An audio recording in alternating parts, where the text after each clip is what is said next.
Yep. Hi, I'm Hans Lombardo, and I'm the co-founder and CMO of Blockpass. Happy to be the MC today for the revival of our podcast, which we're calling the Blockpass Show, which are about compliance and regulation in crypto and blockchain. I'm here today with my Blockpass co-founder and CEO, Adam Vaziri. Hi, Adam. Hi. So let me provide an introduction of our topic, which is the Tornado Cash sanctioning. And then we'll get started with some questions. Last week, the U.S. Treasury Department's OFAC, or Office of Foreign Asset Control, did something that rocked the crypto world big time. Already hit in recent months by collapses of Luna, Celsius, Voyager, and others. This additional shocking news for many was this OFAC sanctioning of virtual currency mixer Tornado Cash.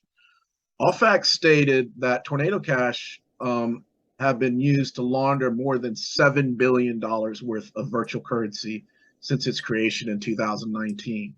This includes 455 million stolen by the Lazarus Group, a Democratic People's Republic of Korea state-sponsored hacking group that was sanctioned by the U.S. in 2019.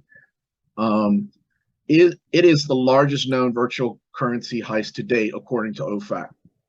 Tornado Cash was subsequently used to launder more than 96 million of malicious cyber actors' funds derived from the June 24th, 2020 Harmony Bridge heist, and at least 7.8 million from the August 2nd, 2022 Nomad heist.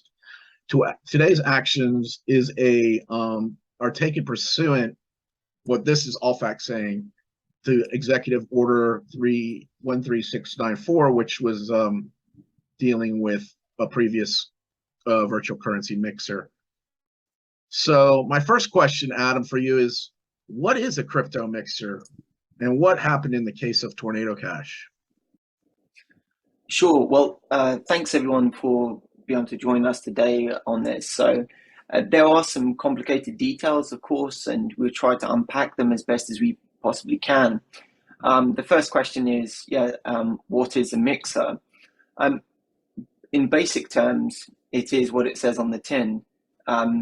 You put funds within this smart contract on a blockchain, and those funds you can then designate to transfer or deliver funds to another address. But when the funds are delivered to another address, the source or the linkage to the original source is broken. And that operates in a very simple way in respect of Tornado Cash. There are people that put all of their money in a pool. And within that pool, everyone registers into this pool. And then people that put their money into the pool, so it's USDC and other stable coins or Ether, they're then able to exit from another door.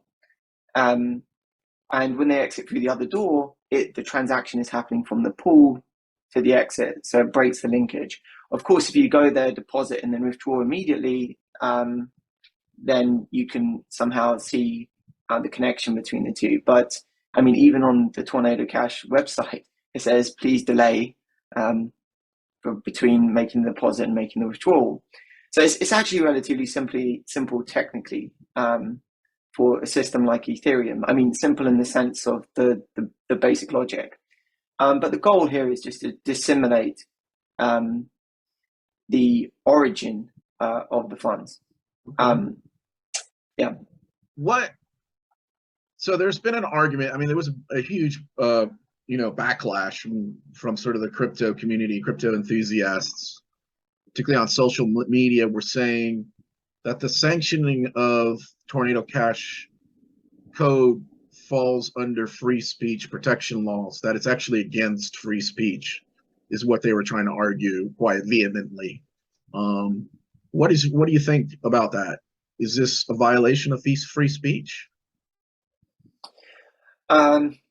these are very kind of heated arguments in a sense, because obviously it goes to what you believe in, and people have certain, different interpretations as to the extent of freedom of expression that people should be entitled to. Now, technically speaking, Tornado Cash is a piece of distributed software.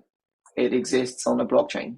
So if we didn't have a blockchain, it would be on a server, and people that are interacting with the server would just simply be connecting with the server, and it would then be running the code. And if that was the case, which was the case previously with the Silk Road, the FBI or government agencies would just shut down the server.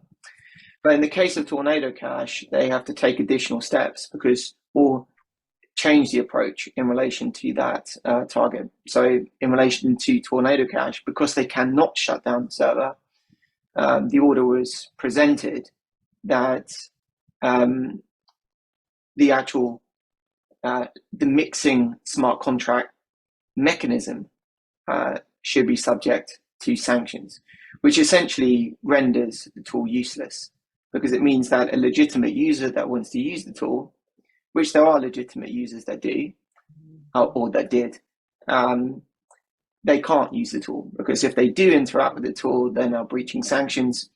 And for non-legitimate users, it starts to become less interesting, because you can only really launder funds with other people that have clean funds. It only makes sense if there are other people that are willing to pool with you.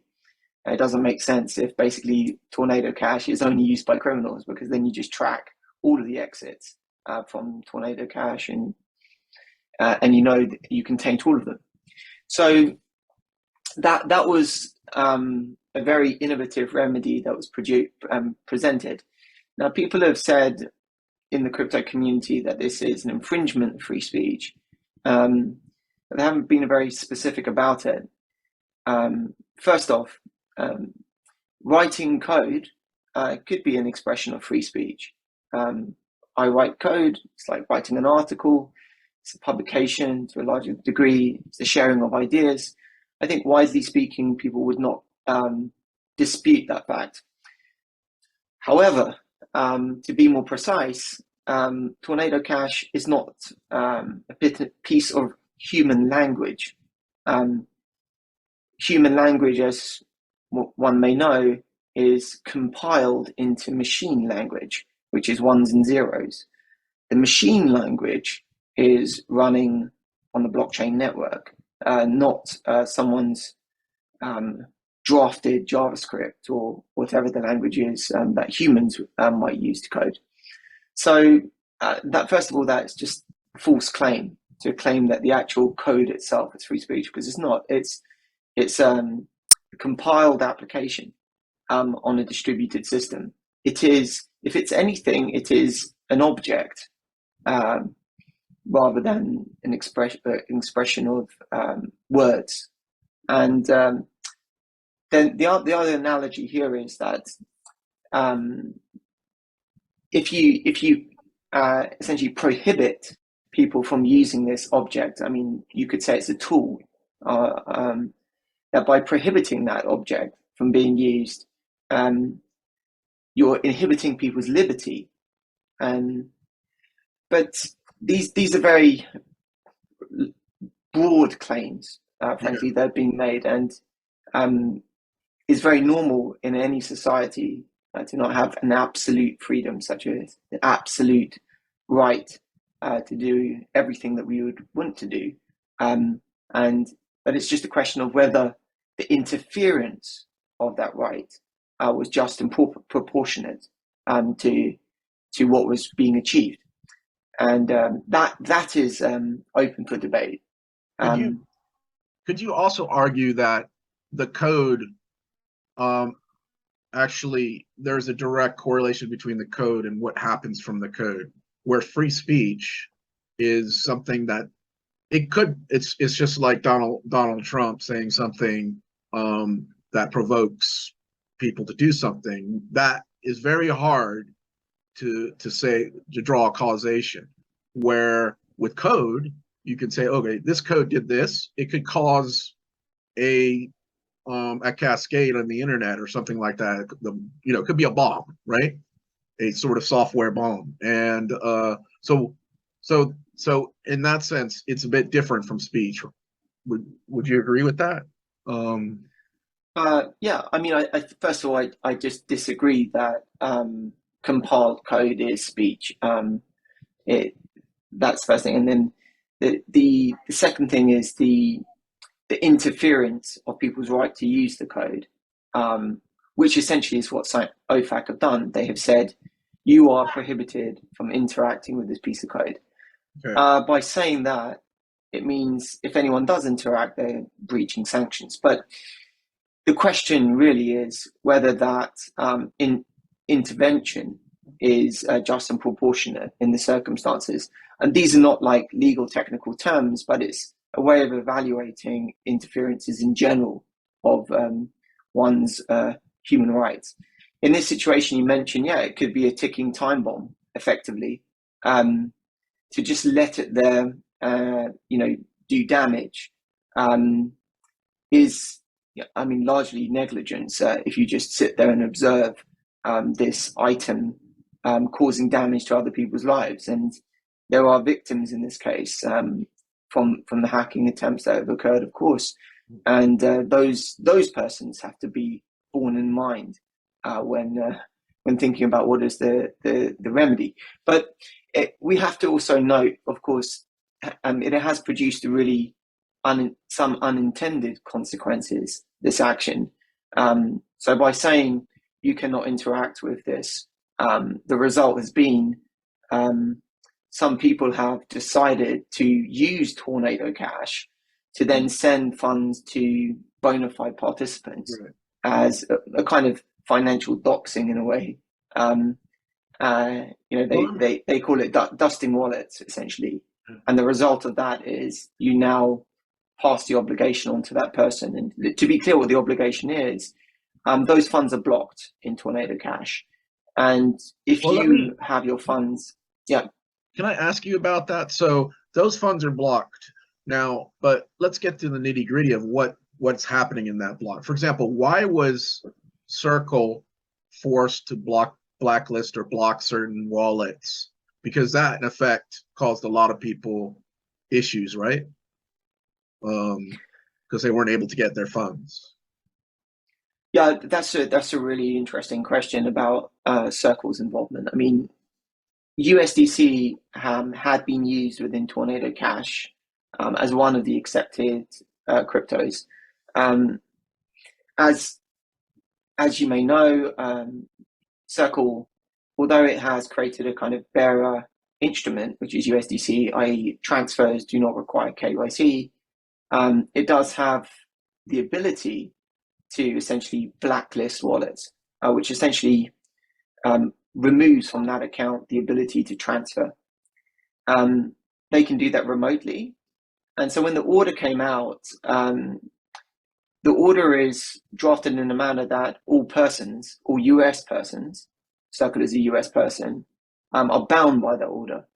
And although it's not their property, it's the property of other people that have USDC deposited with Tornado Cash, they take it upon themselves that, probably from a risk point of view, that they have to comply with this order themselves, even though it is not necessarily their property that is being blocked. Okay. Now, the other part of this is that there was a developer arrested, I believe in Holland, and we know it's in relation to the Tornado Cash sanctioning. If that's the case, how are developers of these smart contract driven DeFi platforms like Tornado Cash, how are they in legal jeopardy because of money laundering of by actors using those platforms? Yeah, in that situation, we actually don't know what the facts are. There was a press release on the Dutch police. The press release referred to facilitation of money laundering. That was the description. Um, and then referenced the fact that he was a developer in Tornado Cash. Now, uh, really, a plain interpretation, you're not facilitating money laundering if you're uh, writing code. Um, and contributing to an open source project, at least not directly by any means. I doubt, I mean, my personal opinion is that there's more to this.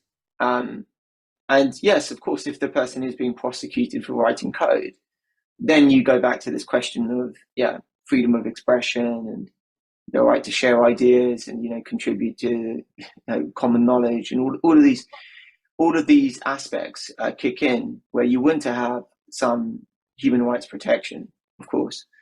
But we don't know what the facts are. And of course, crypto community is coincidental. The timing are quite sensitive to a piece of news like that. They feel like, the walls are closing in. Is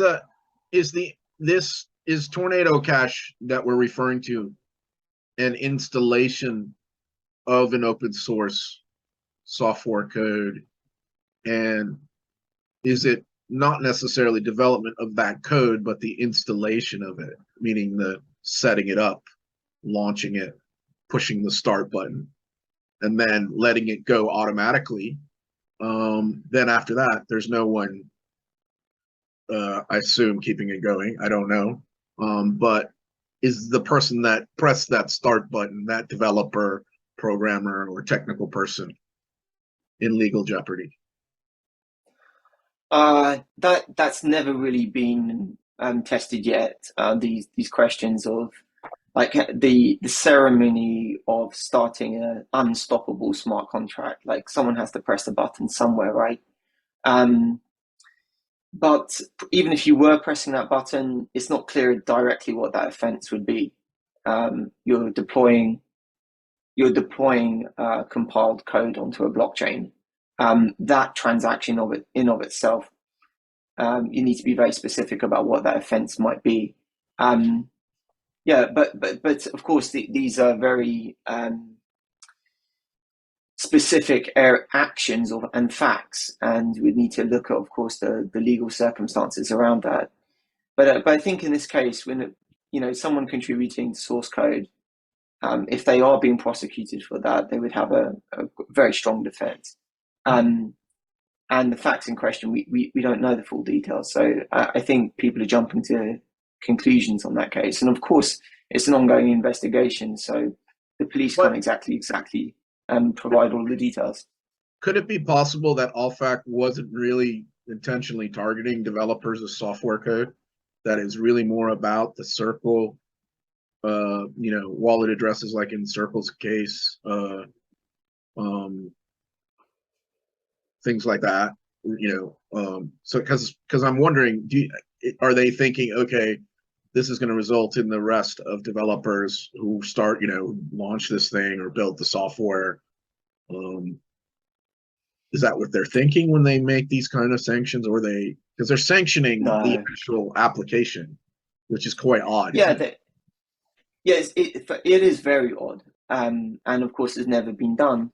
But then you would never sanction an application in a normal context, because you would just go in and shut down the servers. You'd get a warrant for the building and go in, shut down the servers, or send it to AWS and do the same. So you wouldn't need to sanction the application. It's because it's a distributed system that you have to sanction the application to effectively halt its continued usage.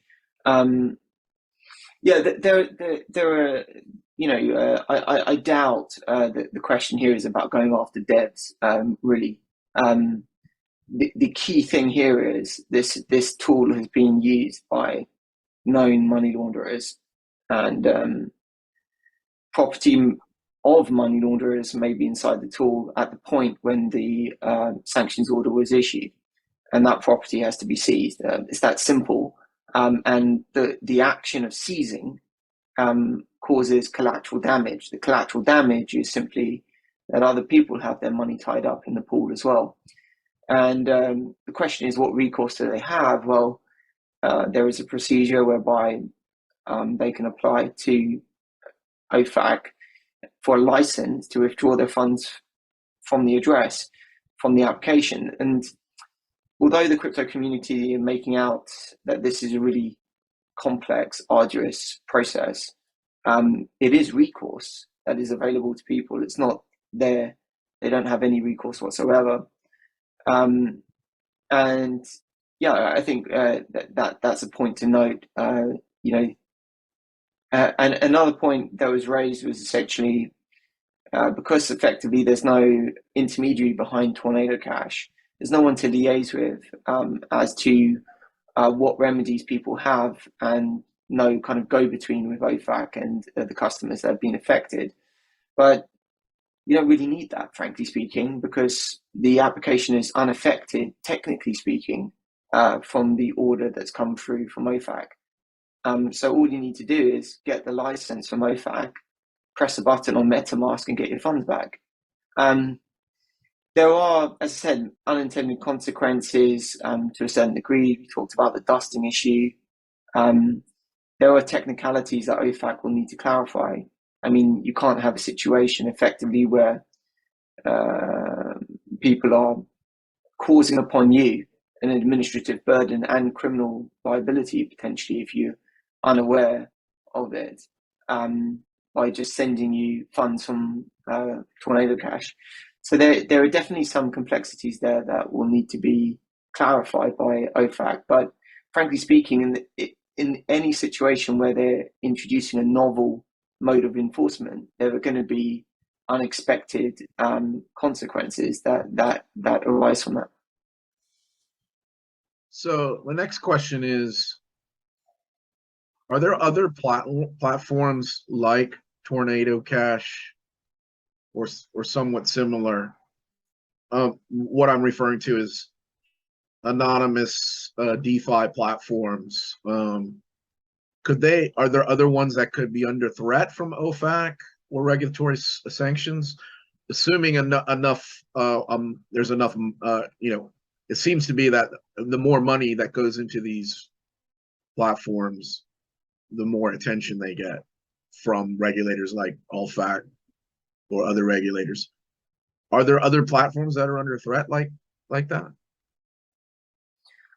Yeah, I mean, I think anyone that is involved in or using mixing services are dealing with very, very high risk systems that can be exploited, essentially. And I completely understand that there's a legitimate need for privacy, especially in regards to Ethereum, because it's an account-based blockchain. But there are other means of achieving that end. For instance, if I wanted the same effect as using Tornado Cash legitimately, I would simply just deposit onto an exchange and withdraw to another address. And then I would have dissimulated the origin of the funds in relation to third parties that may be spying on me on the blockchain. But I would have done so in a compliant manner. So I think mixers are under threat, most definitely. And if there are... What about liquidity platforms like Uniswap, QuickSwap, where you have, it could be potential sanction there's a question of sanctions, threat of sanctions, and then from OFAC and also security regulators because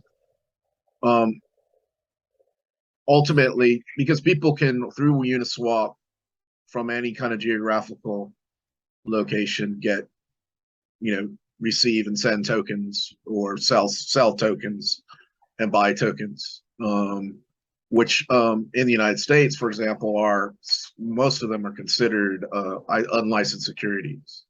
So would platforms like that be under threat? There may be some consequences for DeFi in general. So I think, these platforms, they already have some degree of compliance For instance, a lot of them are operating the front end of the website, and as a result, they have to enable sanction screening. So when people connect, when you go to Uniswap, their main website, and you connect your wallet, they're doing a sanction screen on the wallet. And that's why a lot of people are quite disgruntled with this, because they're getting locked out of Uniswap, Aave, etc.